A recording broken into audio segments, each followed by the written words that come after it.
Print, email, Facebook, Twitter. More migrant support groups say proposed visa changes binding migrants to regional and rural areas unfair. Migrant support groups say it would be deeply unfair to force some new arrivals to stay in regional and rural areas. Yesterday it was revealed that the Turnbull government was contemplating changes to regional skilled visas, which would bind migrants to rural areas for a set period of time. The government has not made any final decisions, and stressed yesterday it was also looking at offering incentives to migrants to keep them in the bush. But the Assistant Minister for Families David Gillespie said it was disappointing and counterproductive for regional companies who sponsored migrants to have them move to a city. Welcome to Australia. Chief Executive, Mohammed Al-Kafaji, said migrant advocacy groups would need to see the details of the proposal, but overall restricting people's freedom of movement is not the solution when trying to welcome new arrivals. The debate needs to move away from the reason why migrants are not staying and look at it as a whole. Why are people in generally not staying in regional towns?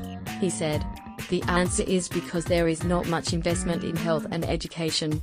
You can't force people to stay in one place. What happens if migrants get married and can't move to a capital city because there is a restriction on their visa? Mr. Al-Kafaji said any limitations would not allow for changes in migrant circumstances. That's not who we are as Australians. What happens if they can't stay with that employer who sponsored them because of a violation to their work right? Instead of a punitive solution, we need to make sure there is an incentive for anyone, not just migrants, to move to regional centres. University of South Australia sociology lecturer David Radford said a number of issues could result from a mismatch of policy and ground reality. In order to retain migrants into regional areas, they need to feel they belong, Dr. Radford said. Having a policy that sends them to a rural area doesn't guarantee that they'll stay or that will be a successful settlement.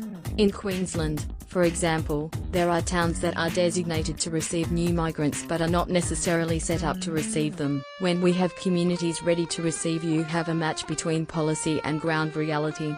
Australia has a handful of visas offered to people who agree to work in regional areas, but they don't bind migrants to a regional town. Among the jobs offered in regional towns are lower skilled jobs such as fruit picking that locals are often not interested in. But Dr. Radford said while some migrants came to Australia and began working in these lower skilled jobs, they may have aspiration to relocate and upskill, or their children may want to attend university in the city. Migrants want different jobs. The lack of employment opportunities and incentives has been the experience of many migrants in South Australia's Riverland, who according to the chair of the Riverland Multicultural Forum, Peter Piros, cannot find jobs. The Riverland is a key destination for seasonal workers in horticulture.